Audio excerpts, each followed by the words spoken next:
Hello friends, welcome back. இன்றைக்கி இந்த puppy தான் அவங்க வீட்டுக்கு நம்ம அனுப்பி வைக்க போகிறோம். பஸ்ஸோ ட்ரெயினோ கிடையாது, பப்பி வாங்கினவங்களே நேர்லேயே வந்திருக்காங்க. ரொம்ப நாளைக்கு அப்புறம் நம்ம வீட்டுக்கே வந்து கஸ்டமர் பப்பி எடுத்துகிட்டு போகிறது எங்களுக்குமே ரொம்ப ஹாப்பியாக இருந்துச்சு. இவங்க இப்போ எங்கேருந்து வந்திருக்காங்கன்னு பார்த்தீங்கன்னா, பெங்களூர்லேருந்து வந்திருக்காங்க. வந்தவங்களும் ஏதோ புதுசாக வந்த கஸ்டமர் மாதிரி இல்லாமல் ரொம்ப நாளாக நம்ம கூட பழகின மாதிரி ரொம்ப கேஷுவலாக ரொம்ப ஸ்வீட்டாக இருந்தாங்க. இதில் இன்னொரு விஷயம் என்ன அப்படின்னா, பப்பியை பார்த்ததுமே அவங்களுக்கு ரொம்ப பிடிச்சிருச்சு. முன்னாடி கொஞ்ச நாளைக்கு முன்னாடியே அவங்க வந்துட்டு பேமெண்ட் பண்ணி வச்சிட்டாங்க. நாங்கள் நேரில் வரோம் எடுத்துக்கிறோன்னு சொன்னதுனால கொஞ்ச நாள் வெயிட் பண்ணிக்கிட்டு இருந்தோம். நானும் அவங்கக்கிட்ட கொஞ்சம் வீடியோ எடுத்துக்கலாங்களா, எனக்கு வந்துட்டு இன்ஸ்டா யூடியூப்புக்கு அப்டேட் வேணும் அப்படின்னு சொல்லிட்டு அவங்க பெர்மிஷனோட வீடியோ எடுத்துக்கிட்டேன்.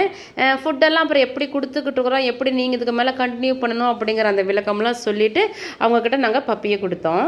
அதுக்கப்புறமா அவங்கக்கிட்டேருந்து இன்னொரு ஆர்டரு பாக்ஸர் பப்பி வேணுமா, சரிங்க ஃப்ரெண்ட்ஸ் லைனில் இருக்கும் நாங்கள் பார்த்து தரோம் அப்படின்னு சொல்லிட்டு அவங்கள அனுப்பி வச்சோம்.